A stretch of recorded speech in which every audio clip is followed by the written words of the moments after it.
Sabi niyo nga gusto niyo yung leadership style ni SP Cheese. So, kontento rin kayo sa pag-handle niya sa impeachment case ni VP Sara? So far, okay naman para sa akin.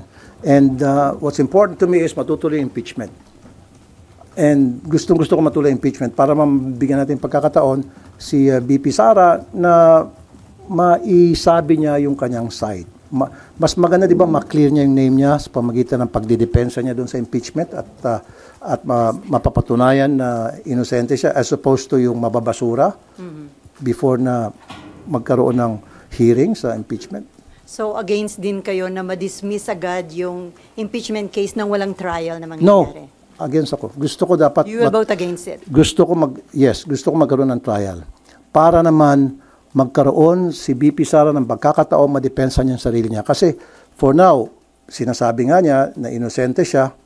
So, let her prove it na inosente siya. Mas maganda yung ma-prove niya na inosente sa pamagitan ng trial.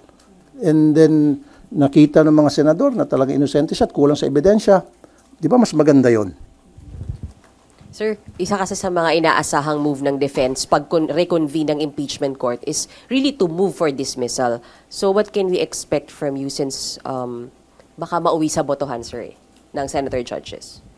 Para sa akin, ang ayoko ma-dismiss. Gusto ko talaga magkaroon ng trial para ma-prove niya sa kanyang sarili yung kanyang sinasabing innocent siya. Give her a chance. Give her the day in court. Kasi kung ma-dismiss lang, so paano na yung mga allegations against her? Maraming mga allegations di ba? O, paano niyo mapuprove yun? Paano niyo masasabi sa taong bayan na inosente siya, na lahat yan ay puro katang-isip lamang kung hindi tayo magkaroon ng trial? Because doon sa trial, doon niya mapuprove yung kanyang innocence. At doon niya mapuprove kung siya ay guilty. Pero Senator Bato de la Rosa, ang sabi niya, pag nag-open na yung 20th Congress, una niyang itatanong ay kung may jurisdiction ba yung 20th Congress. Dapat daw ma-establish muna. Sa tingin niyo, hindi na kailangan dahil na-acquire niyo na yung jurisdiction dun sa Meron kaso? ng jurisdiction. Hindi na dapat pag-usapan yan. Magkakaroon talaga ng hearing sa impeachment. It's just a matter of, siguro may mag-hearing na madidismiss yan o ibabasura. Now, I'm not for it.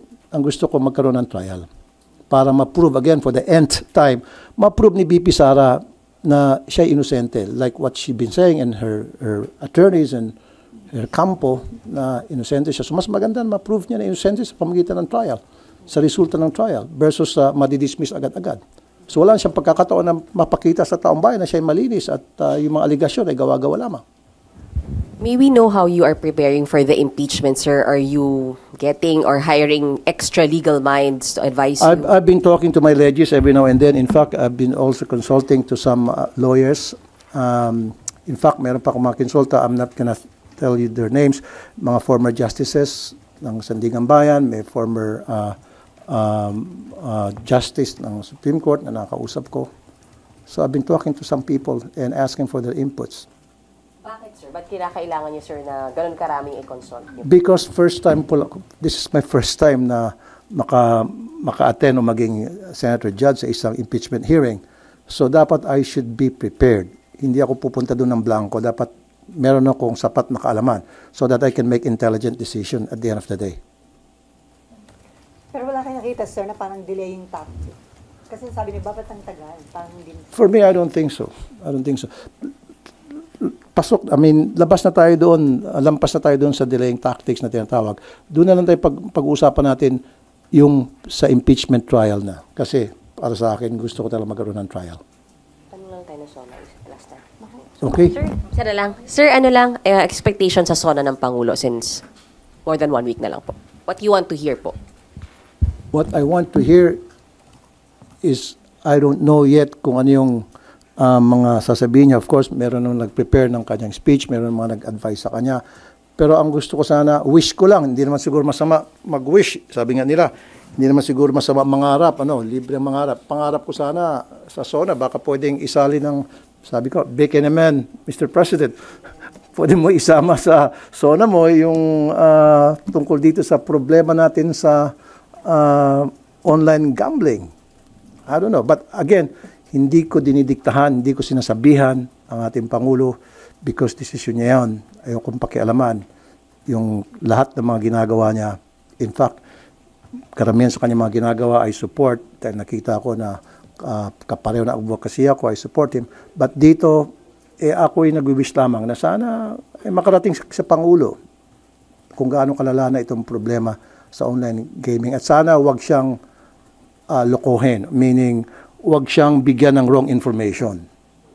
Kasi usually yung ating Pangulo, umaasa lang naman yan doon sa mga advisors niya, doon sa mga alter ego niya, kung anong sinasabi sa kanya, yun ang pinakikinggan niya. Sana yung mga nakapaligid sa kanya, yung mga trusted niya, magsabi ng totoo kung gaano kalala na itong problema natin sa online gambling. Last year, so na, sir, yung salient point talaga doon, yung nag-stand siya about Pogo.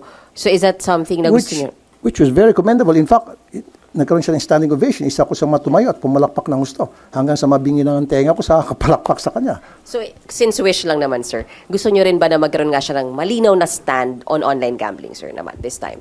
Sana nga, sabi ko, hindi naman masama mangarap. Pangarap ko lang yon. Kung magkaroon siya ng ganong klaseng stand, thank you so much. Sir, pahabol lang, isa lang po. Sir, ano pong masabi niyo so far doon sa development, doon sa online sabong, yung mga nare-retrieve daw ng mga buto? Yes, nakamonitor ako dyan.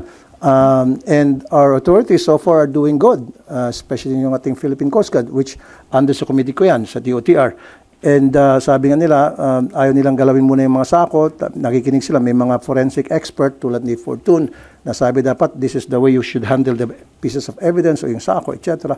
So let's leave it at that. Kung ano yung mga ginagawa natin mga otoridad, suportahan natin. Fully support ako dyan, may mga korte tayo. However, pag nakita ko yung mga pulis natin, medyo binawashi-washi yung ginagawang investigasyon, magsasalita ako.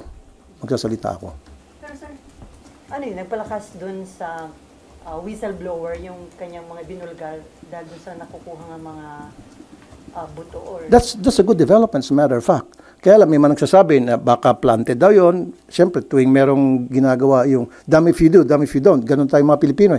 Pag may ginagawa, yung ating mga otoridad, mali yan. Pag walang ginagawa, mali yan. So gumagawa yung ating otoridad ng trabaho Meron silang nakita mga boto, then that's a positive development na we should welcome, everybody should welcome.